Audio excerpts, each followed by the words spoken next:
안녕하세요. 돈 넘치는 게 믿음의 가족 여러분, 8월 13일 수요일 아침입니다.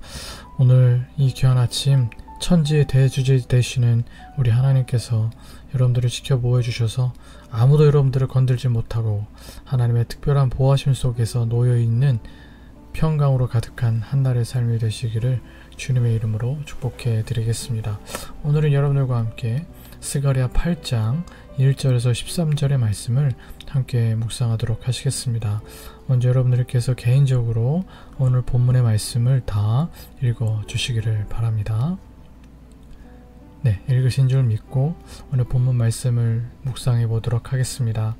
오늘 본문에는 만군의 여호와라는 하나님의 호칭이 오늘 본문에만 10번, 그리고 8장 전체를 보면 17번이나 반복해서 등장합니다.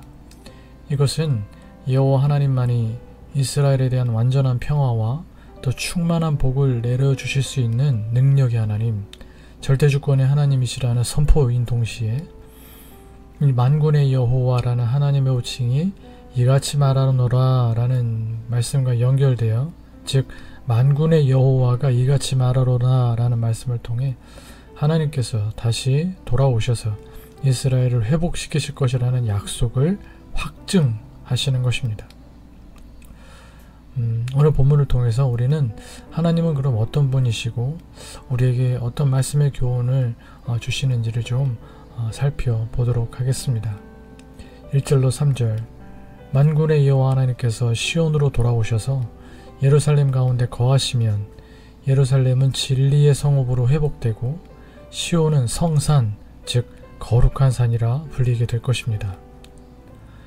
시온을 향한 사랑이 변치 않았기에 시온을 다시 회복시키시겠다 하는 것입니다.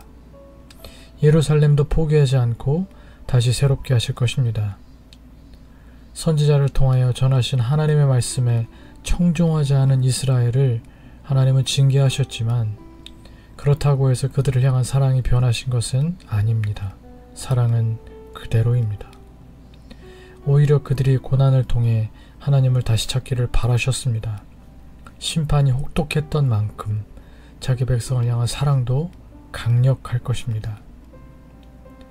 우리는 때로 하나님으로부터 징계의 회초리를 대할 때가 있습니다. 그러나 그것은 하나님께서 우리를 내치셨다는 의미가 아닙니다.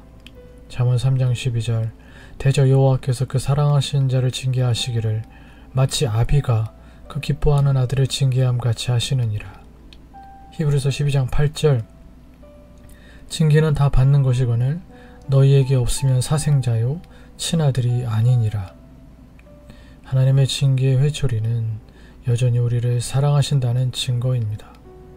우리를 내치신 것이 아니라 여전히 우리를 하나님의 친자녀로 하나님께서 생각해주고 계시다라는 것입니다. 그 증거인 것이죠. 히브리서 12장 11절, 무릇 징계가 당시에는 즐거워 보이지 않고 슬퍼 보이나 후에 그로 말미암아 연단받은 자들은 의와 평강의 열매를 맺느니라. 이 말씀을 기억하시면서 징계의 때를 회개와 인내함으로 잘 통과하심으로 정금과 같은 믿음의 사람으로 나오시는 모든 믿음의 가족 여러분 되시기를 바랍니다. 4절에서 8절, 하나님께서 시온으로 돌아오시면 고대하던 평화가 찾아오고 도시의 거리와 광장에는 한가롭게 담소를 나누는 노인들과 어울려 노는 젊은이들, 아이들로 활기가 넘치게 될 것입니다. 겨우 살아남은 백성들로서는 이것이 상상할 수 없는 놀라운 일이지만 하나님은 능히 넉넉히 이루실 수 있는 능력의 하나님이십니다.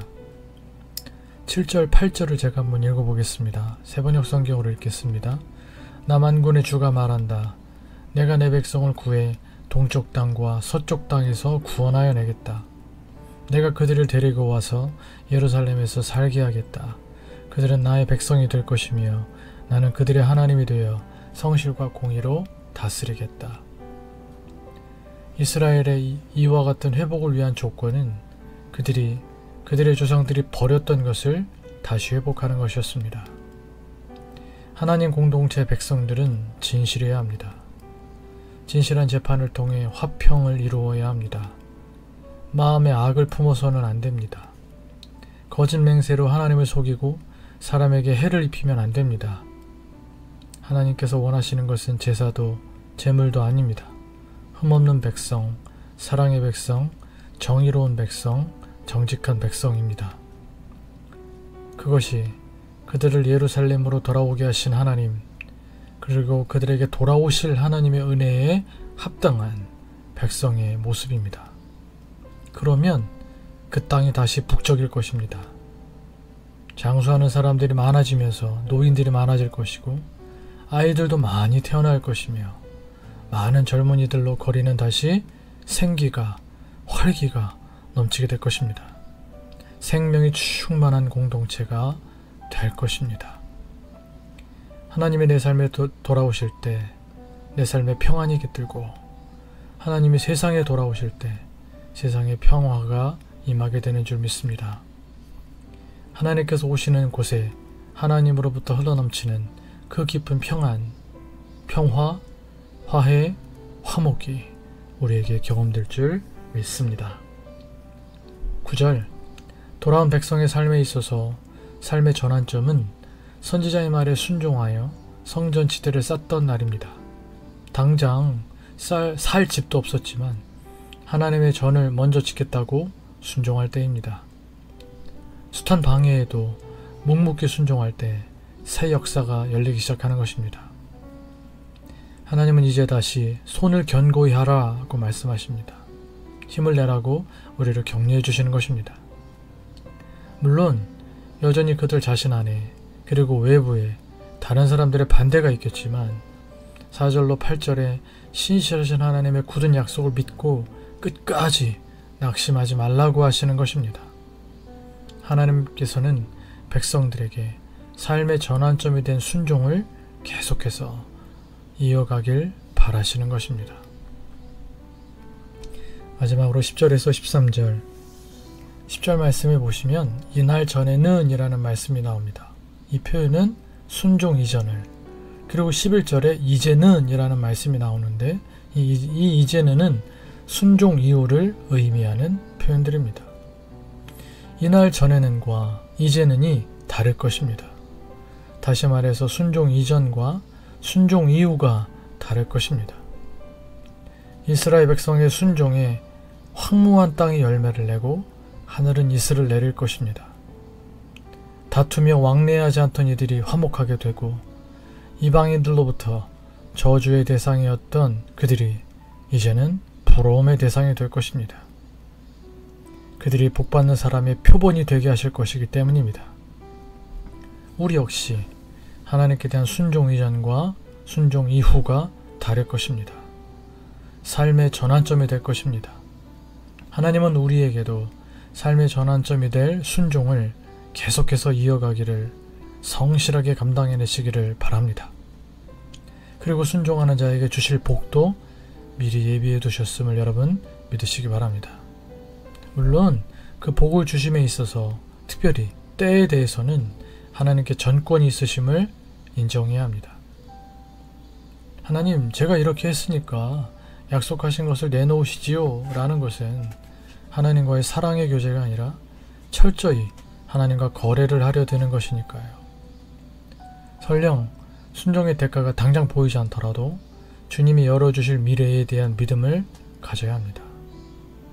하나님의 때에, 최고의 때에 하나님께서 우리에게 복으로 갚아주실 것이기 때문입니다. 그러므로 낙심하지 말고 주의 일에 더욱 힘써야 합니다. 순종하는 사람을 복이 되게 하시는 하나님을 신뢰할 수 있어야 합니다. 전지전능하신 하나님께서 우리 인생 가운데 최선의 때에 그 약속된 복을 주실 것이기 때문입니다. 아브라함에게 주셨던 약속처럼 복이 되게 하여 주실 것입니다. 하지만 혹시 그렇지 않더라도 하나님을 향한 믿음, 또 신뢰, 사랑을 잃어서는 안 됩니다. 여기가 아니면 저기에서 큰 상급으로 우리에게 보답하여 주실 것이기 때문입니다. 큰 상급으로 쌓아두고 주님 계실 것이기 때문입니다. 이 땅이 아니라 영원한 하나님 나라에서 누리게 될 복으로 준비하고 계실 것이기 때문입니다. 사랑하는 믿음의 가족 여러분, 이 믿음으로 날마다 순간마다 하나님 말씀에 순종하는 삶을 기쁨과 감사와 소망으로 잘 살아내실 수 있는 사랑하는 더 넘치는 게 믿음의 가족들 다 되실 수 있기를 주님의 이름으로 축복해 드리겠습니다. 함께 기도하시겠습니다. 기도하실 때 오늘 나눈 이 말씀을 기억하시면서 하나님 앞에 여러분들의 기도의 제목으로 올려드리며 말씀을 통해 주시는 그 기도의 제목들을 하나님 앞에 올려드리면서 기도하시고 또 우리 믿음의 가족들을 위하여서 또 여러분들의 개인적 기도 제목들에서 기도하시다가 자유롭게 일상의 삶을 시작하실 수 있는 이 아침 되시기를 바라겠습니다. 함께 기도하시겠습니다.